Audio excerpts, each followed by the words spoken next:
The Chicago Bulls just traded Lonzo Ball to the Cleveland Cavaliers in exchange for Isaac Okoro, and this trade just doesn't really make that much sense to me. Not only are the Bulls getting Isaac Okoro, who's in the second year of a $33 million contract, but they don't really get any value in return for this. And if you remember, the Chicago Bulls could have gotten Lonzo Ball for a first-round pick at the deadline as long as they were willing to take on Marcus Smart's contract from the Washington Wizards, who's now on an expiring deal.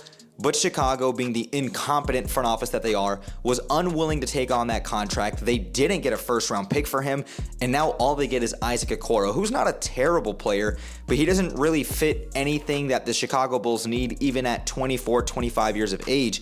And even though the Cleveland Cavaliers are getting Lonzo Ball, who has obviously just dealt with a litany of injuries, he cannot stay healthy to save his life. He did make his return back to the court this season. He did appear in 35 games, and although you are always going to be worried about the fact that he is injury prone, he's at least worth the upside. He just signed a 2-year, $20 million contract this offseason, I believe, or maybe it was last year, and he has a club option for next year for $10 million.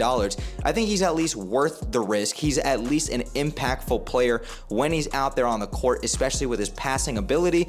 I think he's going to have a much bigger impact on the Cleveland Cavaliers. He's going to have a lot better players around him. He can play up tempo and play more to his, style of play. So I do think that the Cavs won this trade landing Lonzo Ball, but overall, let's just be honest. If I had $1 for every bad trade that the Bulls made, I'd be a multimillionaire by now.